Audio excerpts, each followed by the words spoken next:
All right, good morning, everybody. Welcome back to the channel. It's Dr. Perlman, and today I'm going to make a video about the secret weapon, the secret link missing into your lower back rehabilitation slash chronic back pain. What can you do actively? That is the missing link. So here we go. You do need to have a good relationship with a chiropractor that you trust, a chiropractor that's doing good work that you are feeling a good amount of relief from. Now, if you've hurt your back acutely and you just, in the gym the other day or had a slip and fall and you think you're going to get better at like 45 years old, as an example, in a week, sorry, it doesn't happen like that. The amount of tissue damage that can happen to intervertebral discs of the lumbar spine in particular, let alone all the other ligaments and tendons and muscles that get sprains and strains along the way, as I've had other videos about. These are significant injuries that should not be taken lightly, and it takes time to get proper rehabilitation. So whether you have a chiropractor or whether you just go to physical therapy or you just ice it and you just do exercises you find on YouTube, I truly believe what you'll find is that if you get a good passive care plan from a chiropractor who's doing high velocity, low amplitude adjustments and getting you greater range of motion and reduced pain, and then you're able to then do some exercises on your own, I feel you'll do really well real fast. Certainly compared to if you do not have that type of relationship. That's just been my experience as a patient and as a provider. Now, what's the secret weapon? What's the secret sauce? It's the glute hip abduction machine. So if you go to the gym and you look at that abduction, that's where the legs are like, this on the machine and they open like this. You're spreading the knees and pushing out against. For most people, it would be something between like 50 to like 130, 140 pounds. Some people probably go heavier. Other people may need it to be a little bit lighter.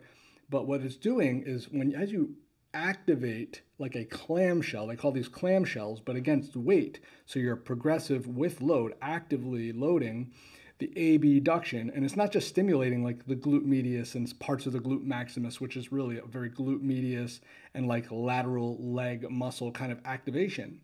But what's interesting is if you do it and you begin to feel when you're doing it the right way, so you're kind of sitting a little higher in the bench rather than completely, flex, just lazy open, pushing it, but actually doing it where you're locked with a little bit of anterior pelvic tilt, just slight, and then you begin to open the legs like that and you really start to feel it. What you'll feel is some popping and some kind of deep activation, almost of like the deep intrinsic like pelvic floor muscles. And that's just it.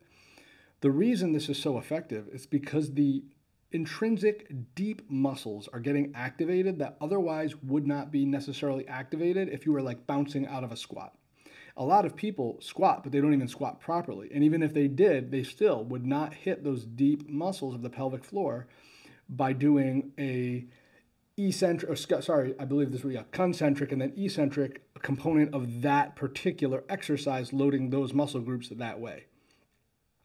Now, there are other exercises that could be kind of the secret sauce, but for me and my like lumbosacral chronic pain, even post-surgery due to scar tissue, and if you again watch some of my other videos, you could take care of that passively with the right adjustments. You could take care of that actively with some exercises. Ooh, we got a sneeze coming up. But even if you find a way to activate those through certain exercises, this has been one of the most effective. Now, what was interesting was pre-surgery Dr. Perlman, so back in like June, July of 23, I was pulling the sled with a harness, ready, walking backwards with the sled, very knees over toes-ish. And then I would do my other back routine exercises, not really anything in there that I think is like the difference between being stable and not stable. I think they all sort of helped each other. But if I had to pick two, it would have been pulling the sled backwards because of reciprocal inhibition, meaning there's actually pressure on the lower back as I'm pulling like, a counter force while loading my glutes, hamstrings, quads dominant on that one, but without getting too technical. That seemed to really be good for my back. It really made my back feel strong and solid. But the glute abduction, again, that I'm referring to as sort of the secret weapon, the secret sauce missing from back rehabilitation, those deep intrinsic muscles. Here we are a year and some change later, and I can say honestly that's kind of the one that gets me from being like all extra achy, deep achy, still feeling a little unstable as opposed to any other exercise. And the reason I'm saying that unstable, that's a big, important word for what we're trying to teach here when it comes to people with chronic back pain or chronic lower spinal back problems. It's not such a big deal if you're sore. It's not such a big deal if you have a little bit of pain. Like if you put on paper with me today, or if I put on a piece of paper for you to read as my provider, and I put I'm a 2 out of 10 out of pain, honestly, I could live like that for the rest of my life and it wouldn't even be annoying. What's annoying is that unstable, vulnerable feeling that like if I reach, that's just not quite right. When I get out of bed, that's way too sore. You know, sitting down from a chair and getting up and having like it be like a 8 out of 10 and I'm hunched over, or taking me a while to kind of raise up, and just not being right. And I don't want to lift that up because I feel vulnerable. That's a problem. And this exercise, I think, is sort of a really key contributor to being able to kind of reverse that feeling or get that feeling very much under control. Because if there's one thing that I do like about these evidence-guided chiropractors or evidence-informed, physical medicine, kinesiologists and exercise scientists, what they really get right is, chiropractors that just adjust, it's like be wary because they need to assign you exercises as well. And exercise is the most important thing because evidence says, just exercise versus just chiropractic is no better than just exercise alone, and chiropractic alone, there's a big difference between passive modalities and active modalities. Literally, they're night and day. They are not the same thing. If I told you here, eat a Brussels sprout, that's completely different than here, eat a piece of steak. They're just two completely different things. And honestly, that is how different the brain and neurology and your body detects passive modality versus active modality.